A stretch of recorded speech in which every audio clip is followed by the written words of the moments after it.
तुम्हारा यह अमूल्य जीवन है। तुम्हारा ईश्वरीय कुल बहुत ही श्रेष्ठ है। स्वयं भगवान ने तुम्हें अडॉप्ट किया है। इसी नशे में रहो। बाबा ने कहा तुम ईश्वरीय संतान।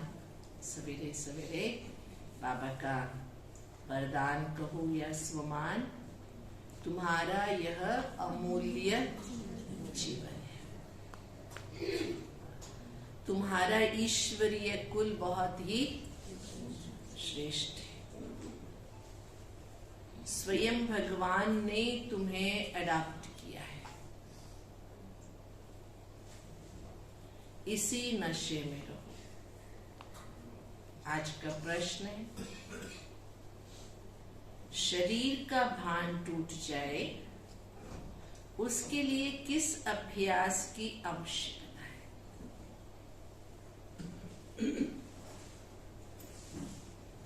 चलते फिरते अभ्यास करो कि इस शरीर में हम थोड़े टाइम के लिए निमित्त मात्र हैं।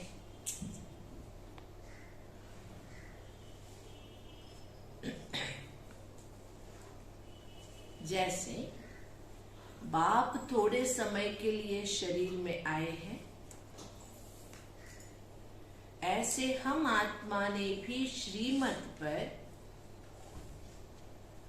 भारत को स्वर्ग बनाने के लिए यह शरीर धारण किया है।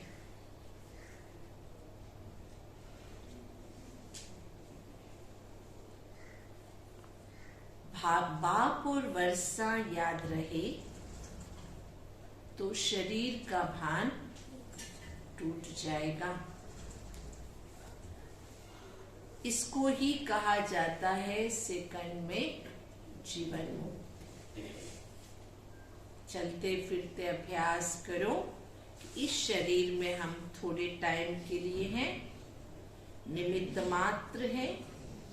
जैसे बाप थोड़े समय के लिए शरीर में आए हैं, ऐसे हम आत्मा ने भी श्रीमत पर भारत को स्वर्ग बनाने के लिए यह शरीर धारण किया है। बाप और वर्षा याद रहे तो शरीर का भान टूट जाएगा। इसको ही कहा जाता है सेकंड में जीवन। दूसरी पॉइंट है, अमृत वेले उठ बाप से मीठी मीठी बातें करो तो शरीर का भान खत्म होता जाएगा। 2 पॉइंट्स बताए बाबा ने, है ना।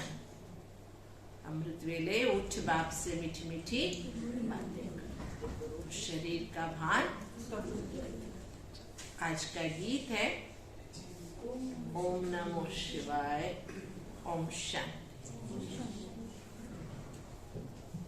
भगवान होता ही है एक, जो बाप भी है। बच्चों को समझाया गया है आत्मा का रूप कोई इतना बड़ा लिंग नहीं है। आत्मा तो बहुत छोटी स्टार मिसल भ्रुकुटी के बीच में है। कोई इतना बड़ा ज्योतिर्लिंगम नहीं है जैसे मंदिरों में रखा हुआ है, नहीं। जैसे आत्मा वैसे परमात्मा बाप है।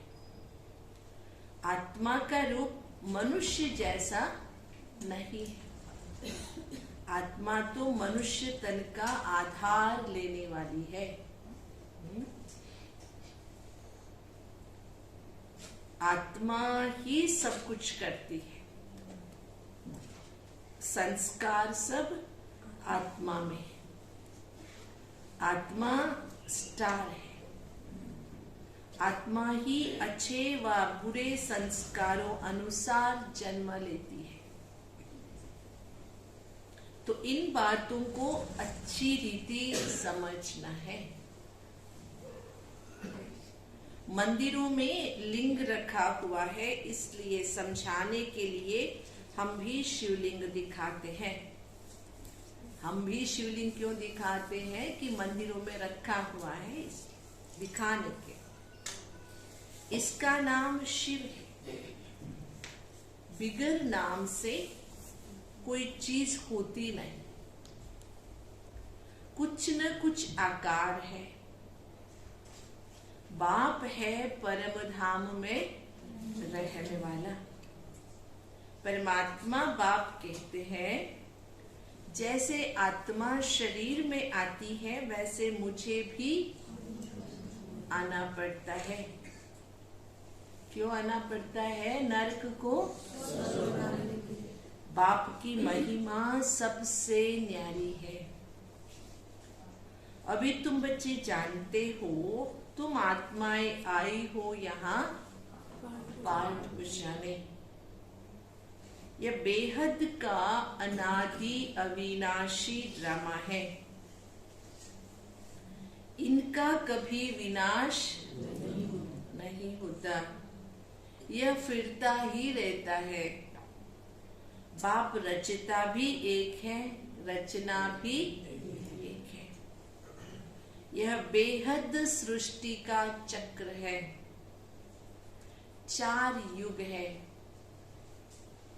दूसरा है कल्प का संगम युग, जिसमें ही बाप आकर पति दुनिया को पावन बनाते हैं। इम्पोर्टेंट है। एक है युग का संगम, एक है कल्प का संगम। हर 2 युग के बीच में एक संगम होता है।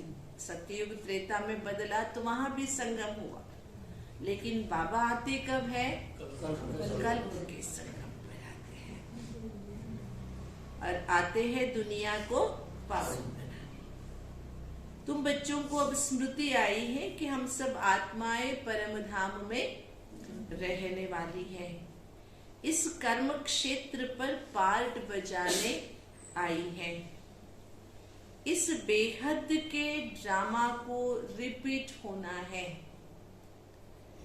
बाप है बेहद का मालिक। उस बाप की अपरंपार महिमा है। ऐसी महिमा और कोई की नहीं है। वह मनुष्य सृष्टि का बीज रूप है। सबका फादर है। बाबा कहते हैं, क्या कहते बाबा? मैं पराई रावण की दुनिया में आता हूँ। एक तरफ है आसुरी गुणों वाले संप्रदाय, दूसरी तरफ है दैवी गुणों वाली संप्रदाय। इनको कंसपुरी भी कहते हैं। इनको कंस असुर को कहा जाता है, श्री कृष्ण को देवता कहा जाता है। अब बाप आए हैं देवता बनाने और सबको वापस ले जाने, और कोई की ताकत नहीं। देवता बनाने की भी ताकत नहीं है और वापस ले जाने की भी ताकत नहीं। बाप बैठ बच्चों को शिक्षा दे दैवी गुण धारण कराते हैं। यह बाप की ही फर्ज अदाई है।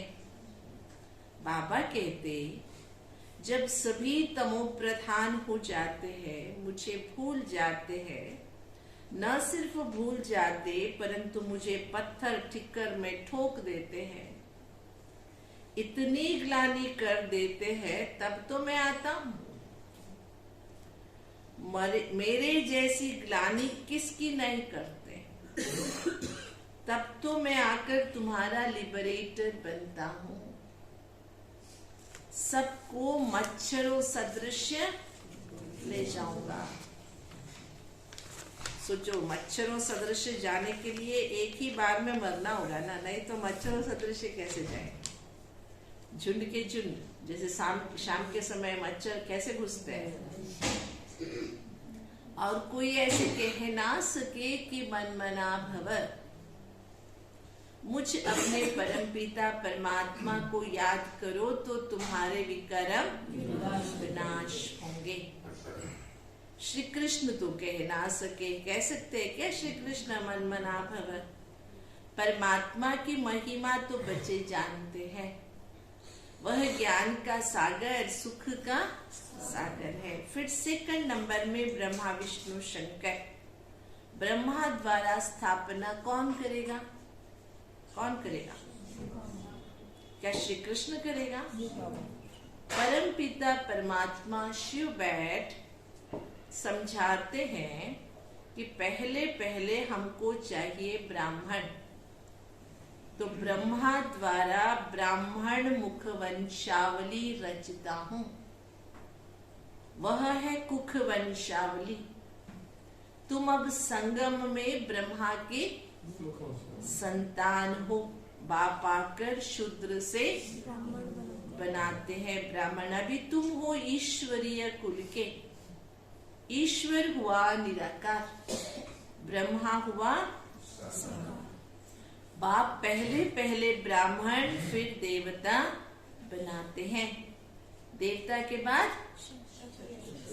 ये चक्र फिरता रहता है। फिर इनसे और धर्म निकले हैं।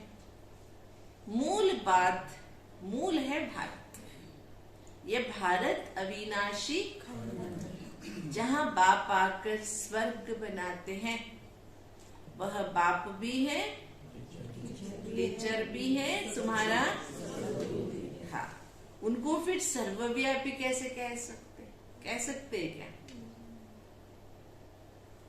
नहीं कह सकते। लेकिन लोग परमात्मा को निराकार मान लेते हैं, लेकिन सर्वव्यापी नहीं है, इसमें अटक जाते हैं। मेरे में भी है, तेरे में भी है, सब में है परमात्मा। हम लोग जब ट्रेनिंग पूरा करके मधुबन जा रहे थे यहाँ से, हमें उन दिनों बहुत कम ट्रेन्स होते थे ना, आजकल तो बहुत सारे ट्रेन्स। एक मेल से हम लोग जा रहे थे, जो आजकल हरिद्वार मेल के नाम से चलती है, वही मेल थी। उसमें बहुत सारे साधु संत भी बैठे हुए थे। हम भी 8, 10, 20 बहनें थी। तो हम आपस में अपनी ट्रेनिंग की बातें कर रहे थे।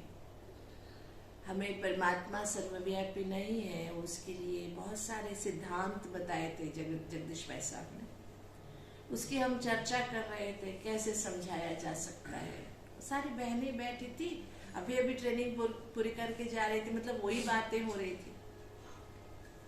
तो एक साधु आके बैठ गया हमारे सामने, बोला कि आप क्या बता रहे हैं, बहुत अच्छी अच्छी बातें, हम भी सुनते हैं। शुरू हो गए, बहुत अच्छी सुनने लगे और अटक गए, परमात्मा सर्वव्यापी नहीं। कहने लगे नहीं नहीं, ऐसे नहीं हो सकता है, सब में है, तेरे में, मेरे में, सब में।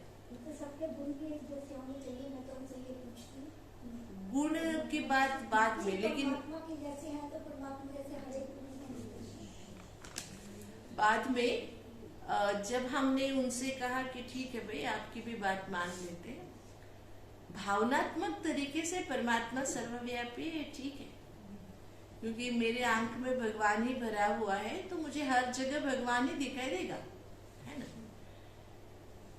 जैसे देखिए, आप कोई किसी के इंतजार में बैठे हैं, तो कोई भी आएगा तो आपको क्या लगेगा? घंटी बजी तो क्या लगेगा? हाँ, वो आ गया, वो आ गया, ऐसे लगता है ना, क्योंकि हमारे मगज में, हमारे संकल्पों में वही भरा हुआ है, तो वही नजर आए।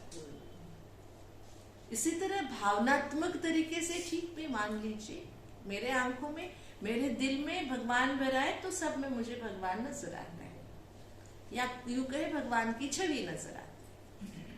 लेकिन सब परमात्मा है, ये वास्तविक विवेकात्मक तरीके से ठीक नहीं है। जब तक कोई भी चीज भावनात्मक और विवेकात्मक, इमोशनली और प्रैक्टिकली दोनों होनी चाहिए, देन इट इज ट्रुथ, तभी उसे सत्य कहते हैं। केवल इमोशनली है और प्रैक्टिकली नहीं है तो उसे ट्रुथ नहीं कहते, वो माने नहीं। बाद में हमने कहा, हम एक बात बताते हैं, आपको गुस्सा नहीं करना।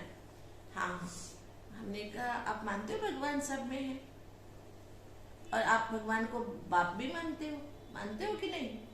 हाँ, भगवान हमारा बाप भी है और भगवान सब में है। तो मतलब कुत्ते में है, बिल्ली में है, गधे में है, सब में है जी, सब में।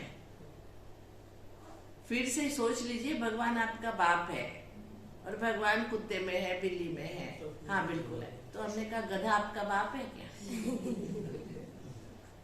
ना, सीधी सी बात है। गधे में भी भगवान है, भगवान आपका बाप है, तो गधा भी आपका बाप होना चाहिए। आग बबूला हो गए, ऐसे कैसे? मैंने कहा पहले ही मैंने कहा था गुस्सा नहीं करना है, सच तो सच है। हम वराह अवतार मान के ना सुअर को पूछते हैं। दशावतारों में एक अवतार है सुअर ना, उसकी चांदी की मूर्ति बनाकर पूजते हैं। रास्ते चलते सुअर को लाके पूजिए ना, पूछता है क्या कोई? पूछता है?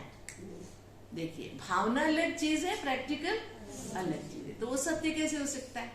बताइए, सत्य तो हो नहीं सकता। केवल इमोशनली आप सत्य को सिद्ध नहीं कर सकते, फिर भी वहीं अटकते हैं वो लोग। पता नहीं उनको क्या खुशी मिलती है उसमें। लेकिन जब हम समझते हैं, इसीलिए बाद में वो मान गए। हमने कहा देखो, इसमें नाराज होने की बात नहीं है, प्रैक्टिकली सोचिए। जब हम भगवान को माता पिता कहते हैं, अगर गधे में भगवान है तो गधा भी माता पिता होना चाहिए। कह सकते हैं क्या? गधे के सामने जाके गाओ तुम माता पिता, गा सकते हैं? नहीं ना। इसलिए बाबा कहते हैं वो तुम्हारा बाप है, सर्वव्यापी इस दुनिया में, सिवाय तुम ब्राह्मणों के। आज क्रेडिट, कोई त्रिकालदर्शी हो नहीं सकता। हम ब्राह्मणों के सिवाय कोई। तुम बच्चे समझते हो, परमपिता परमात्मा के साथ हम परम धाम में रहने वाले हैं। फिर नंबरवार कर्म क्षेत्र पर आते हैं। फिर पिछाड़ी में हम ही जाते हैं 84 जन्म पूरे लेने हैं। बाबा समझाते हैं तुमने कितने जन्म लिए हैं और कैसे वर्ण में आए। यह चक्र चलता रहता है ना। 4 वर्ण बताते हैं। हमारे कर्नाटक में एक व्यक्ति है जिसका नाम भगवान है। वो रोज कुछ ना कुछ ऐसी अटपटी बातें बताता रहता है। पहले वो चिढ़ गया था कृष्ण से, मतलब गीता से। गीता जलाता था, क्योंकि गीता में लिखा हुआ है ना, चतुर्वर्णा मया सृष्टम गुण कर्म विभागशः। ये चतुर्वर्ण जो है, ब्राह्मण क्षत्रिय वैश्य शूद्र, इसकी रचना मैंने ही की है, ऐसे भगवान वाच लिखा हुआ है। वो कहता था भगवान ने ही जाति भेद किया है, हमें शूद्र बनाया और आपको ब्राह्मण बनाया। इसीलिए हम गीता को भी नहीं मानते, आपके भगवान को भी नहीं मानते। इतना गंदा गंदा सुनाता था और गीता जलाता था। मैसूर में गीता का मेरा प्रवचन था। मैसूर वाले अपने 50 इयर्स गोल्डन जुबली मना रहे थे बीकेस, वहां पर 5 दिन गीता का रखा हुआ था। पहले दिन मैं जा रही हूँ, अभी स्टेज पर गिर गया मेरे से। बोलता है मुझे आपसे बहस करनी है। मैंने कहा मुझे तो किसी से बहस करना नहीं है। नहीं, गीता के बारे में आप सुनाने आए हो तो मुझे आपसे। मैंने कहा आपने सुना है क्या? मैं क्या सुनाती हूँ? जब मेरे को सुना ही नहीं है तो मेरे से क्या बहस करूंगी? पहले सुनो तो सही मैं क्या सुनाती हूँ, उसके बाद करना जो भी बहस करनी है। पहले बैठो, सुनो तो सही। मैंने कहा मुझे ना सच सुनाने में मजा आता, बहस करने में नहीं। मैं किसी से बहस नहीं करती। फिर बैठ गया 5 दिन, और जो भी हम बताते गए, 5वां दिन था, मैं निकलने वाली थी शाम के प्रोग्राम के बाद, रात की ट्रेन से। मैंने कहा भैया जो भी पूछना आज पूछ लो, कल मैं नहीं रहूंगी। यहाँ की बहनों से भिड़ना नहीं जाके, क्योंकि वो बेचारी गीता नहीं जानती होगी, फिर मुश्किल हो जाए। कहा दीदी आप ऐसे सुनाए कि मुझे प्रश्न ही नहीं रहे मेरे, क्या करूं मैं? मैंने कहा अगर ढंग से सुनो ना, कहीं प्रश्न नहीं आते। अभी क्या किया है पता है उसने? गीता छोड़ दी है, अभी राम को पकड़ा है। किसी न किसी को पकड़ता है। अभी परसों उसने स्टेटमेंट दिया है ना, राम शराब पीता था और अपने पत्नी को साथ में बिठा के शराब पीता था, ऐसे एक स्टेटमेंट दिया है। इसमें हंगामा मचा हुआ है पूरा कर्नाटक में। उसकी बात कुछ भी ऐसे अटपटी बातें बताएगा। वो क्या है ना, बच्चों में कुछ कैरेक्टर्स होते हैं, अटेंशन सीकिंग पर्सनालिटी कहते हैं उसको। आप देखो घर में जब कोई मेहमान आते हैं तो चाहे कहकर बच्चे कुछ ऐसा काम करते हैं, आपने देखा है ना। रोज चुपचाप खेलने वाले उस दिन कुछ करेंगे, क्योंकि बच्चों को क्या होता है, जब मेहमान आते हैं तो आप मेहमानों की तरफ अटेंशन देते हो, आप उनकी तरफ नहीं देते हो ना। तो कैसे भी करके अपना अटेंशन अपने तरफ खींचना चाहते हैं, इसलिए ऐसे अटपटी बातें करते हैं। ये बच्चों की साइकोलॉजी है।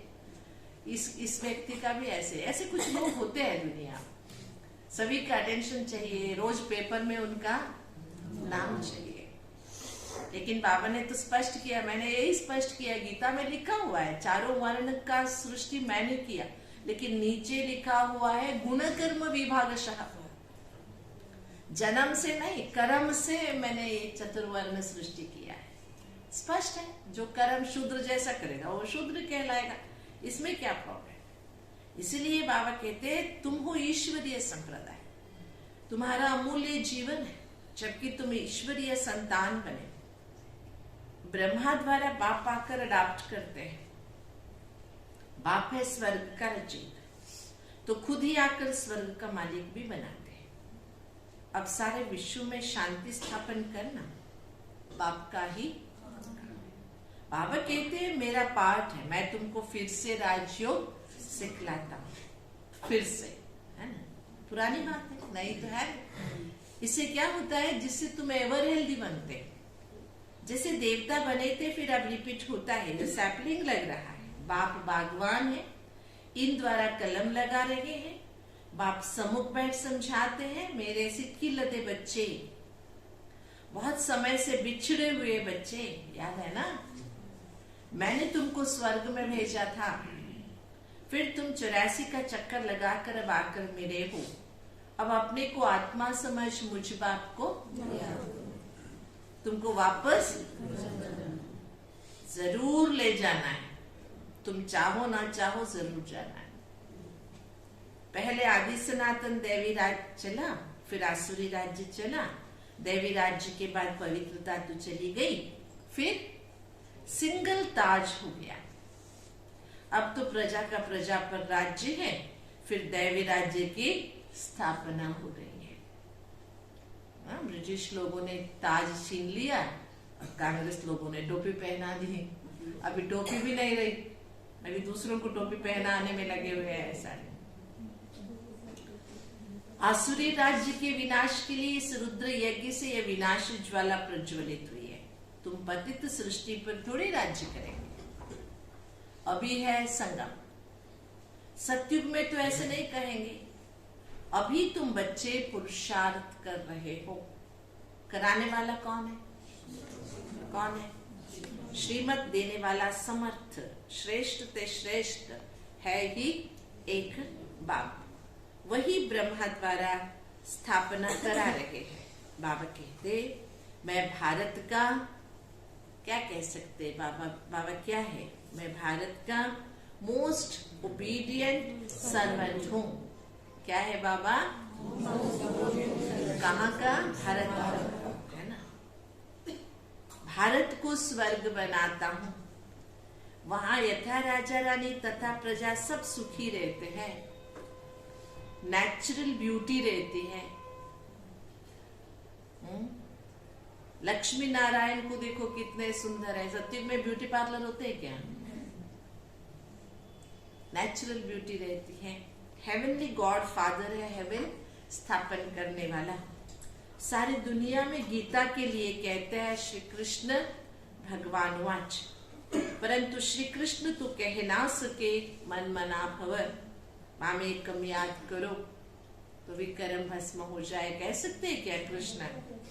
और कोई उपाय नहीं है। गंगा तो पतित पावनी है नहीं, वह थोड़ी कहेगी कि मामेकम याद करो। यह तो एक बाप ही बैठ समझाते हैं। बाप आत्माओं से बात करते हैं। बाप ही सदगति दाता है। उनके मंदिर भी है। द्वापर में सब यादगार बनना शुरू होते हैं। सोमनाथ का मंदिर है, परंतु वह क्या करके गए यह कोई नहीं जानता। वह शिव शंकर को मिला देते हैं। वैसी तो बहुत सारी प्रथा चली आती है ना, शिव जी के ऊपर धारा पात्र रखते हैं। क्यों रखते हैं? एक रिचुअल है, रसम। लेकिन क्यों? एक बार हम लोग बहने सोमनाथ में बहुत बड़ा एक शिवलिंग बनाया है ना, बाबा के घर की ओर से बड़ा म्यूजियम बनाया है। पहली बार जब बनाई गई थी तो बड़ी दादी ने, हम सभी टीचर्स हम अकाउंट्स में आए थे, तो दादी ने कहा बहुत सुंदर म्यूजियम बना है, आप लोग देख के जाना। तो हम सभी बहनें मिलके गई थी देखने। जाके पहली बार गए थे तो सोमनाथ के मंदिर भी गए थे देखने। बैठे थे, बहुत सुंदर है नजारा, है ना, एक तरफ समुंदर एक तरफ मंदिर। वहां पर कुछ NRIs आए हुए थे, गुजराती थे, NRIs थे, बच्चे सभी आए हुए थे, बैठे थे, छोटे छोटे बच्चे थे उनके। एक 8 साल की बच्ची थी, उसने अपने मम्मी से पूछा कि मम्मी ये शिव जी के ऊपर ये बर्तन क्यों लटकाया है? तो मम्मी ने कहा उसको बर्तन नहीं कहते, धारा पात्र कहते हैं, और वो पानी क्यों टपक रहा है शिव जी के ऊपर? तो मम्मी ने कहा इट्स रिचुअल, एक पद्धति है, एक संप्रदाय है। वो बच्ची फिर से पूछी व्हाई रिचुअल, क्यों? मम्मी ने कहा ritual means ritual, there is no why, क्यों नहीं है, करना है। फिर उसने एक अजीब से प्रश्न पूछा, पता है, थोड़ी देर पहले मैं यहाँ समुद्र में खेल रही थी, तो आप मुझे घसीट के लेके आई ये कहते हुए कि ज्यादा देर पानी में खेलोगे तो जुकाम हो जाएगा। तो शिव जी के ऊपर ये पानी सारा दिन गिरता रहता है, तो शिव जी को जुकाम नहीं होगा क्या? गुस्सा आ गया, मम्मी को 2 टप्पड़ लगा दिया मम्मी ने, क्योंकि उसको तो जवाब आता नहीं है। बड़े यही करते हैं ना, जब जवाब नहीं आता है तो गुस्सा कर देते हैं। आप बताओ क्यों रखे?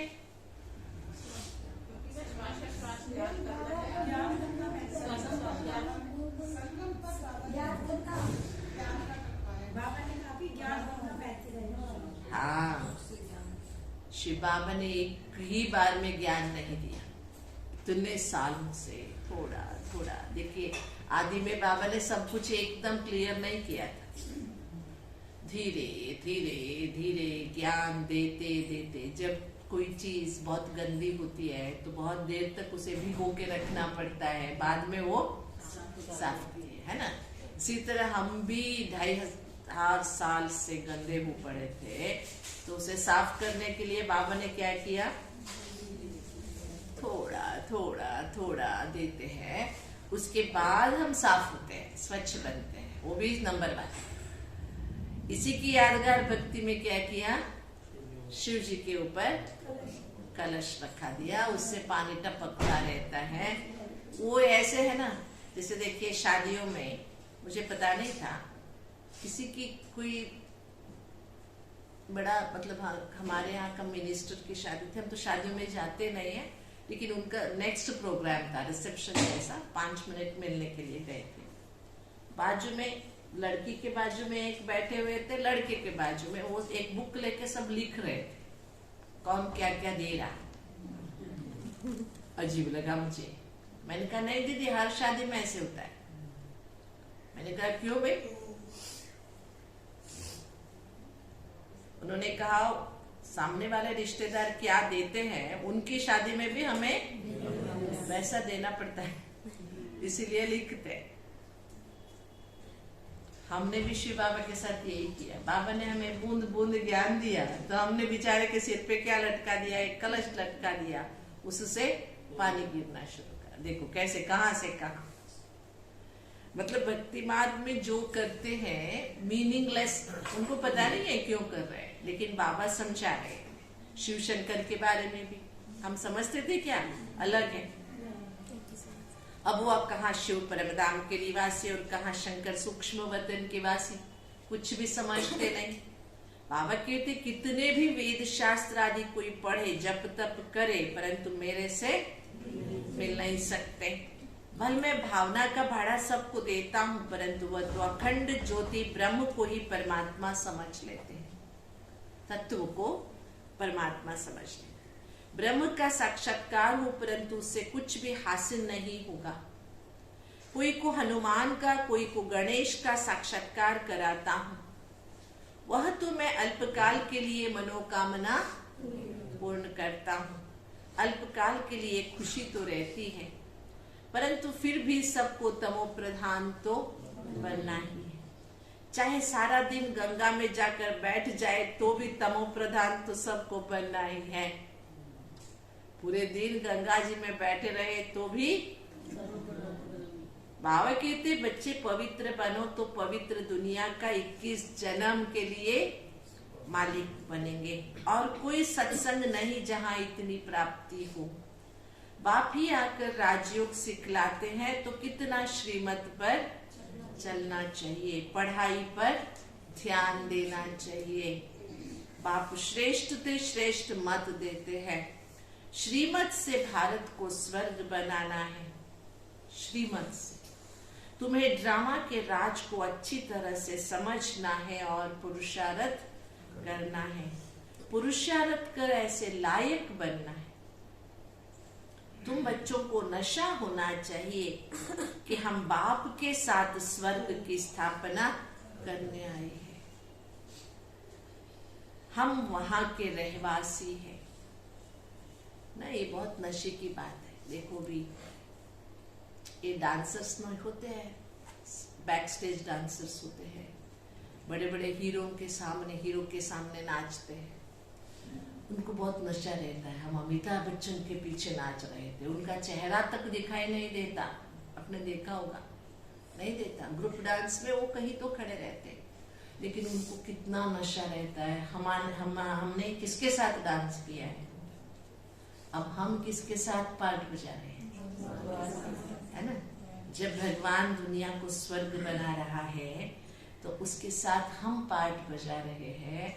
एक ही स्टेज पर जब भगवान का कार्य चल रहा है तो हम उनके सहयोगी बन रहे हैं। ये कितने नशे की बात है। लेकिन नशा चढ़ता ही नहीं है। चढ़ता है क्या? वो क्या है ना, एक भाई कहता था, मुझे पता नहीं, वो पहले थोड़ा सा आदती था। वो जब ज्ञान की बन गया तो कहता था, दीदी जब पीने की आदत हो जाती है ना, पहले एक से नशा चढ़ जाता है, लेकिन आदत हो जाता है तो 5 पियो तो भी नशा नहीं चढ़ता। हमें भी ना ज्ञान को सुनते सुनते सुनते आदत हो गई ना, तो क्या होगा, हो जाता है। ज्ञान का जो नशा होना चाहिए एक खुराक से नहीं बनता है। इसलिए क्या करना पड़ेगा, ज्ञान को बार बार सुनेंगे, दोहराएंगे, रिपीट करेंगे, तभी नशा चढ़ता है। चढ़ता है कि नहीं चढ़ता है?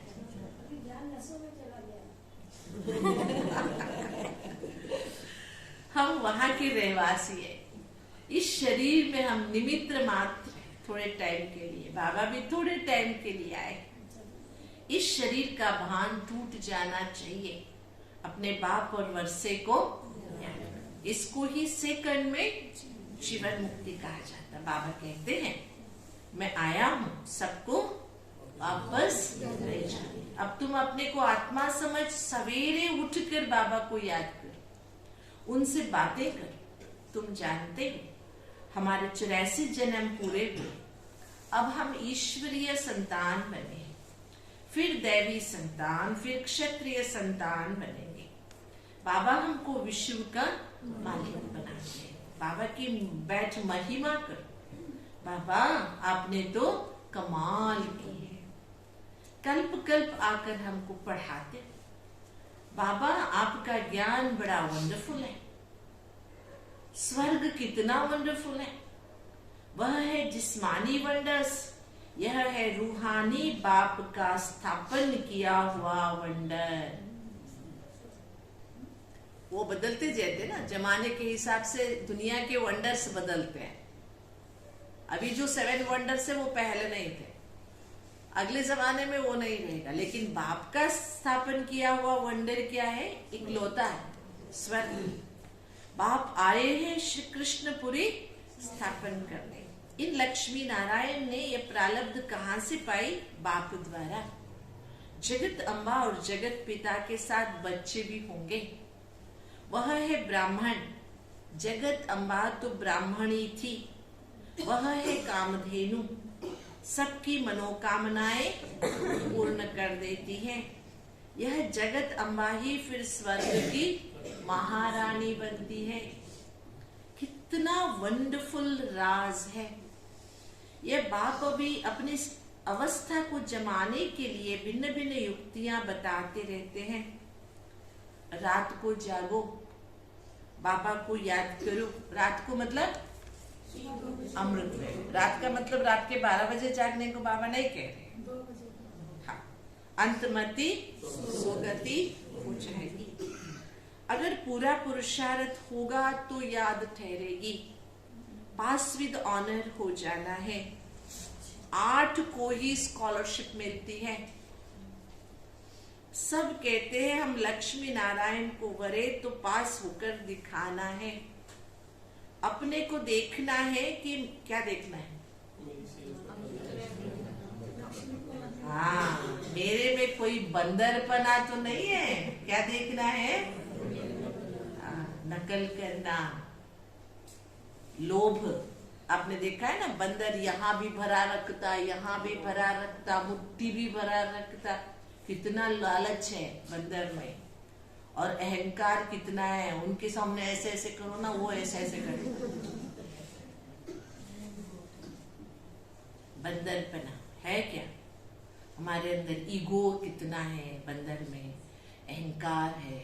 बाबा कहते हैं ना, उसका बच्चा मर जाता है तो वो छोड़ता नहीं है। वो सड़ के गिरता रहता है तो भी हाथ में पकड़ के रखता है। इतना मोह है। सब विकार पीक पॉइंट पे, ज्यादा से ज्यादा। इसलिए बाबा कहते देखो बंदरपना तो नहीं है। क्या कहेंगे बाबा को? सोचो, दुनिया में अगर दूसरा कोई ये कहता कि बंदरपना तो नहीं है तो उसका हम मुंह हनुमान जी जैसे बना देते। लेकिन बाबा कह रहा है तो खुशी से सुन रहे है ना। उसको निकालते जाओ। अगर बंदरपना है तो क्या करो? देखो, सारे दिन में किसको दुख तो नहीं दिया। बाप है सबको सुख देने वाला। बाप को भी, बच्चों को भी ऐसे बनना है।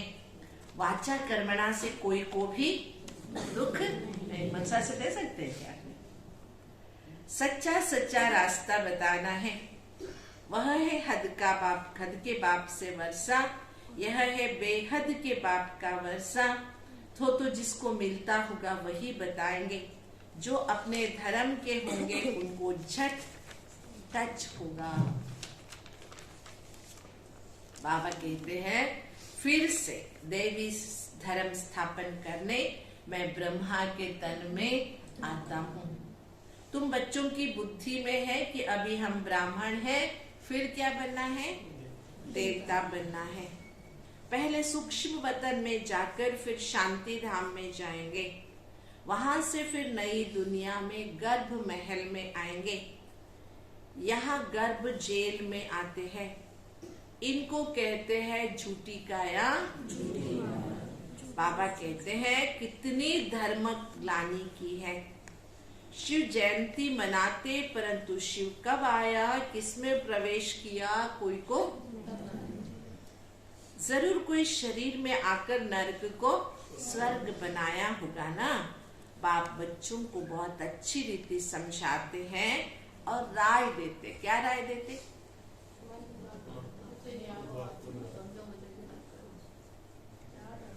हाँ, अपना चार्ट बताओ, बनाओ। सारे दिन में कितना समय बाप को याद किया?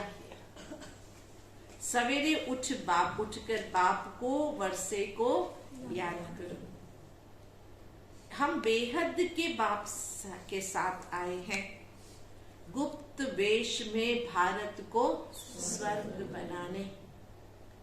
अब हमको वापस जाना है। जाने से पहले अपनी राजधानी जरूर स्थापन करनी है। अब तुम हो संगम पर, बाकी सारी दुनिया है कलयुग में। तुम संगम युगी ब्राह्मण हो। बाप बच्चों के लिए सौगात ले आते हैं, मुक्ति और सतयुग में भारत जीवन मुक्त था। बाकी सब आत्माएं मुक्ति धाम में थी। बाप हथेली पर बहिष्ट ले आते हैं तो जरूर उसके लिए लायक भी खुद ही बनाएंगे। बहुत अंडरलाइन पॉइंट है।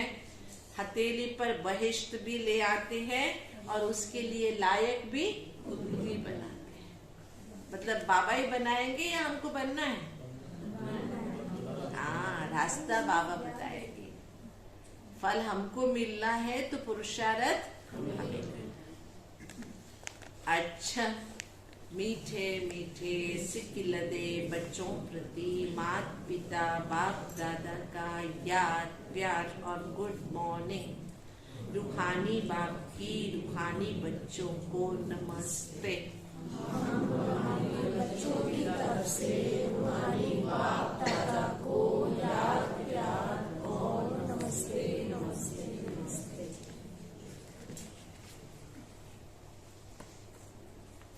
आपने तो याद प्यार नमस्ते बोल दिया। आदत से बोला या दिल से बोला? दिल से। ना कई बार जैसे भक्ति में आदत हो जाती है, रटते हैं, ऐसे यहाँ भी ये रटना नहीं चाहिए। रोज बाबा को कैसे दिल से नमस्ते बोलना चाहिए। धारणा के लिए मुख्य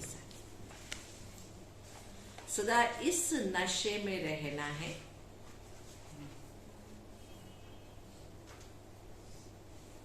कि हम बाप के साथ स्वर्ग की स्थापना के निमित्त है। सदा इस नशे में रहना है कि हम बाप के साथ स्वर्ग की स्थापना के निमित्त है। बाप हमें विश्व का मालिक बनाते हैं। बाप हमें विश्व का मालिक बनाते हैं। सेकेंड पॉइंट, बाप समान सुख देने वाला बनना है। क्या बनना है? बाप समान सुख देने वाला। बाप समान सुख देने वाला बनना है। कभी किसी को दुखी नहीं करना है। कभी किसी को, सबको सच्चा रास्ता बताना है। अपनी उन्नति के लिए अपना चार्ट रखना है। दूसरे पॉइंट में 4 पॉइंट है। पहला है बाप समान सुख देने वाला बनना है। कभी किसी को दुखी नहीं करना है। सबको सच्चा रास्ता बताना है। अपनी उन्नति के लिए अपना चार्ट रखना है। ठीक है। आज का वरदान है, निमित्त और नम्रचित्त की विशेषता द्वारा, निमित्त और नम्रचित्त की विशेषता द्वारा सेवा में फास्ट और फर्स्ट नंबर लेने वाले, सेवा में फास्ट और फर्स्ट नंबर लेने वाले सफलता मूर्त भव। सेवा में आगे बढ़ते हुए यदि निमित्त और नम्रचित्त की विशेषता स्मृति में रहती है तो सफलता स्वरूप बन जाएंगे। क्या याद रखना है? निमित्त और नम्रचित्त। जैसे सेवाओं की भागदौड़ में होशियार हो, ऐसे इन 2 विशेषताओं में भी होशियार बनो। इससे सेवा में फास्ट और फर्स्ट हो जाएंगे। फास्ट तीव्र गति से जाने वाले, फर्स्ट प्रथम आने वाले। ब्राह्मण जीवन की मर्यादाओं की लकीर के अंदर रहकर स्वयं को रूहानी सेवाधारी समझकर सेवा करो तो सफलता मूर्त बन जाएंगे। इम्पोर्टेंट है, ब्राह्मण जीवन की मर्यादाओं की लकीर के अंदर रहकर स्वयं को रूहानी सेवाधारी समझकर सेवा करो तो सफलता मूर्त बन जाएगी। मेहनत नहीं करनी पड़ेगी। आज का स्लोगन है, जो बुद्धि द्वारा सदा ज्ञान रत्नों का धारण करते हैं वही सच्चे होली हंस है।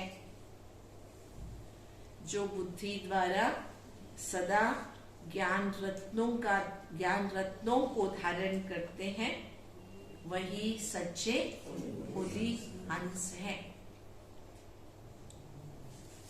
नहीं तो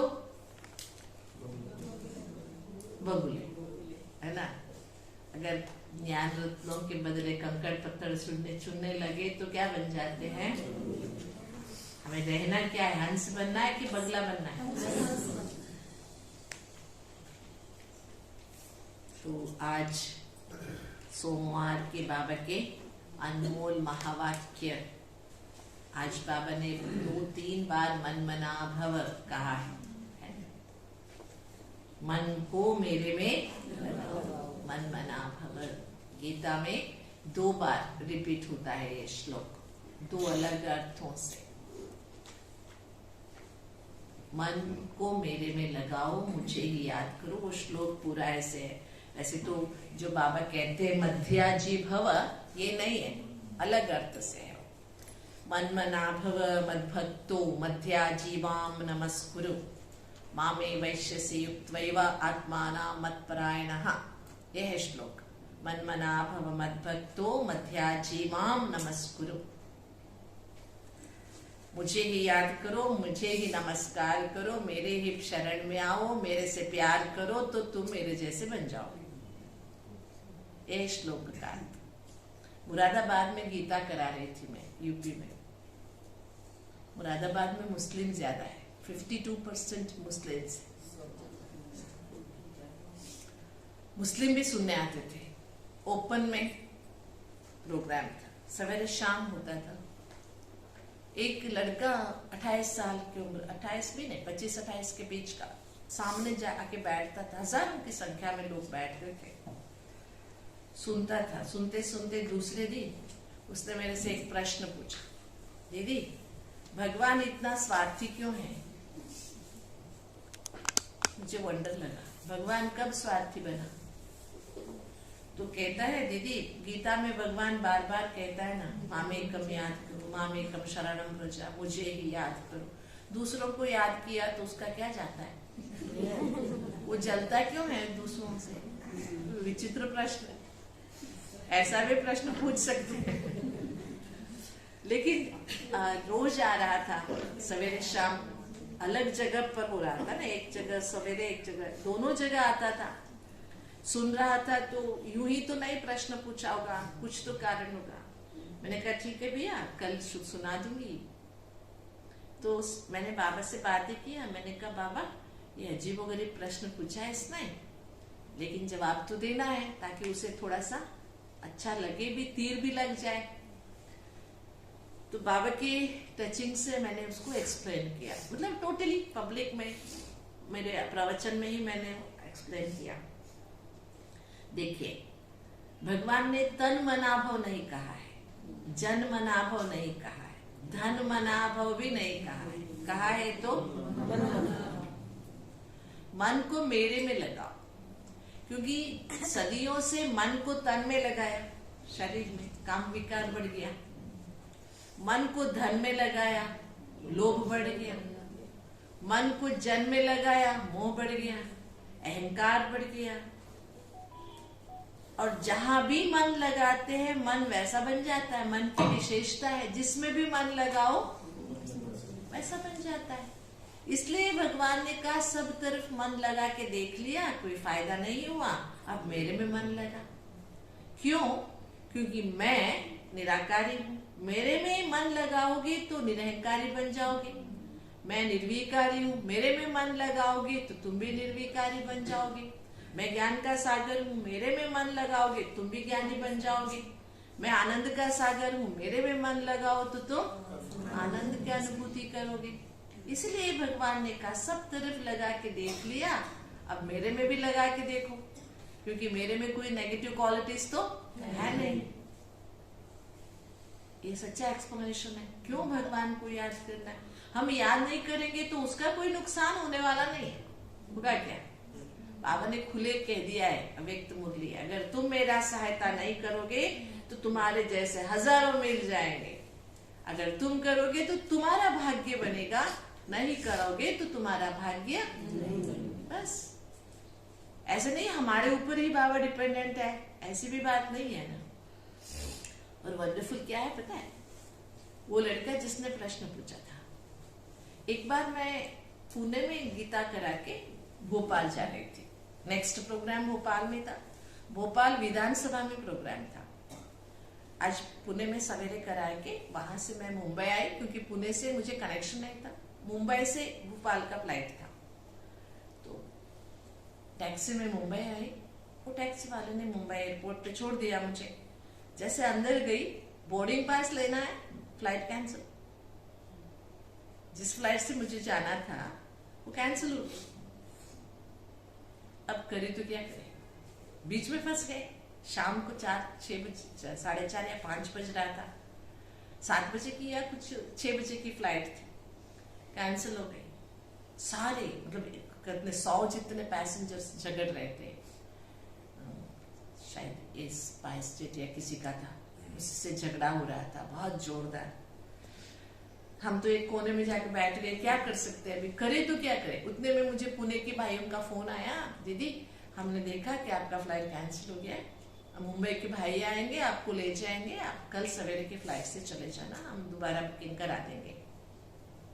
लेकिन प्रॉब्लम क्या थी, कल सवेरे की फ्लाइट 10 o'clock की थी। मुझे 10 o'clock विधानसभा में प्रोग्राम कराने जाना ही था। वो गीता का ही प्रोग्राम रखा था विधानसभा में, कोई दूसरा प्रोग्राम नहीं था, कोई दूसरा जाके नहीं करा सकता था। मेरे ही नाम से और गीता का खास विधानसभा के सेक्रेटरी ने प्रोग्राम रखा हुआ था। वो तो अगर मैं नहीं जाऊंगी तो पूरा प्रोग्राम क्लैप हो जाएगा और डिसर्विस है ना।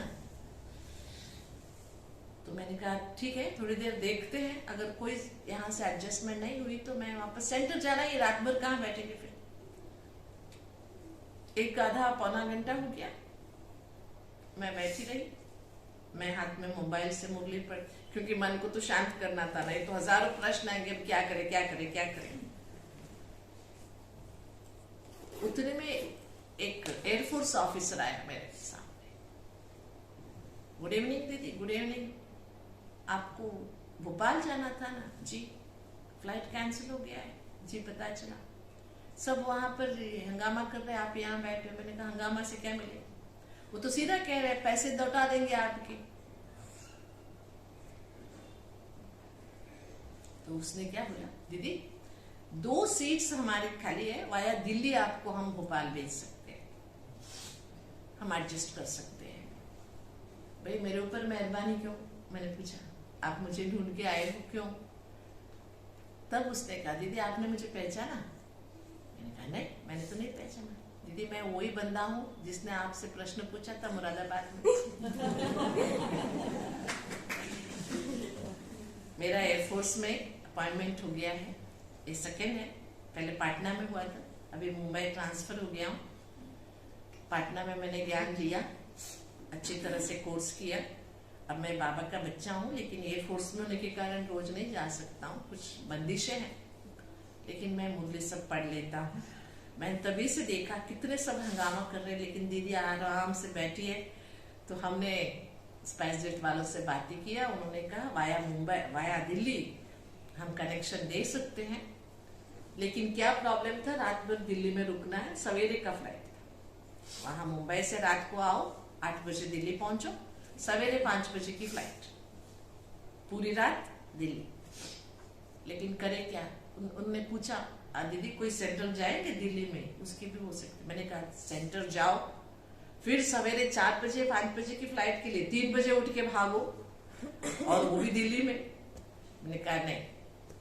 तो उन्होंने कहा हम अपनी ओर से आपको वीआईपी लॉन्च की व्यवस्था करके देंगे, आप लेट सकते हैं रात को, सवेरे उठ के आप 7 बजे के अंदर भोपाल पहुंच जाएंगे। क्यों, कहने का भाव क्या है, अगर किसी की दिल से सेवा करते हैं, कोई अंदर कोई ये नहीं रखते, तो वो बंदा भी बाबा का बन ही जाता है। ऐसे बहुत सारे अनुभव है। मनमनाभव आज 2-3 बार बाबा ने बोला तो मुझे याद आया। वो बच्चा, मतलब हम समझते हैं यंगस्टर्स शायद ये गीता वगैरह नहीं मानते, लेकिन आजकल बहुत सारे ऑफिसर्स जो यंग ऑफिसर्स हैं वो पूरी गीता जानते हैं। मैं वेस्ट बंगाल में प्रोग्राम कराने गई थी, एक डिस्ट्रिक्ट जज प्रोग्राम में आई। ज्यादातर वो पब्लिक प्रोग्राम में नहीं आते ना जजेस, लेकिन वो प्रोग्राम में आई, लेडी थी, भाषण करने खड़ी हो गई, तब उसने बताया कि दीदी मैं गीता आपकी सुन के बाद में मैं ब्रह्मा कुमारी सेंटर कांटेक्ट किया, मैं ब्रह्मा कुमारी बनी बात, मतलब शी इज ब्रह्मा कुमारी लेकिन जज आरती शर्मा। बहुत अच्छा अनुभव सुनाया।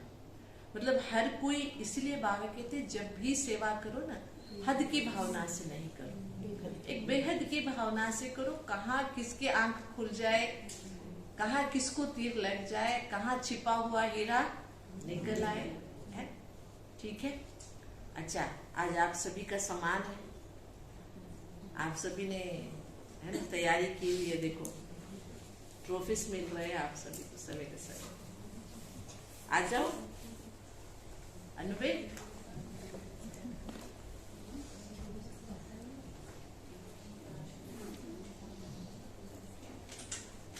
योग करेंगे, मैं उठ जाऊंगी फिर आपका प्रोग्राम।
कल से